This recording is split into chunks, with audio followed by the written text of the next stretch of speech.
The city of Babylon stood in blazing splendor, crowned with gold and power. King Nebuchadnezzar ruled the greatest empire on earth, and his word was law. One day, the king ordered a massive golden statue to be built, towering over the plains, shining under the sun like a god of metal and fire.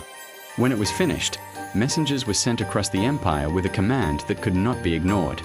At the sound of horns, flutes, lyres, and drums, every person, rich or poor, ruler or servant, was to bow down and worship the statue. Anyone who refused would be thrown into a blazing furnace. The day came. Music filled the air. Thousands dropped to their knees in unison. But 3 men remained standing. Shadrach, Meshach, Abednego. They were young men, exiles from Judah, serving faithfully in a foreign land. They had lost their homes, their nation, and their freedom, but not their faith. Not to fear, not to a king who demanded worship that belonged only to God. Jealous officials rushed to the king. "O king, live forever," they said. "There are 3 men who refuse to serve your gods or worship the golden statue." The king summoned them at once. His voice thundered, "Is it true? I will give you one more chance. When the music plays, bow, or you will be thrown into the furnace. And what god will rescue you from my hands?" The 3 men stood calm, unshaken.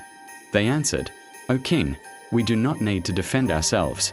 The God we serve is able to deliver us from the furnace, and he will deliver us. But even if he does not, we will never bow to your gods." Nebuchadnezzar's face twisted with rage. He ordered the furnace heated 7 times hotter than usual. The strongest soldiers were commanded to bind the men and throw them into the fire. As the soldiers approached the furnace, the heat consumed them instantly. They fell dead, but Shadrach, Meshach, and Abednego fell into the flames, alive. Suddenly, Nebuchadnezzar rose from his throne in shock.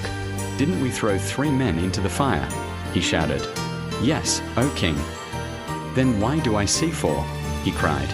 "They are walking around, unharmed, and the 4th looks like a son of the gods." Inside the furnace, the fire had no power. The flames did not burn them. Their clothes were untouched. Their hair was not singed. And they were not alone. God was with them, in the fire. Nebuchadnezzar rushed forward and called out, "Servants of the Most High God, come out." Shadrach, Meshach, and Abednego stepped out of the furnace. The crowd stared in disbelief. Not even the smell of smoke clung to them. The king fell silent, then spoke words never heard before. "Praise be to the God of Shadrach, Meshach, and Abednego. No other God can save in this way." That day, a king was humbled, a crowd was shaken, and the world witnessed a truth that still echoes through time.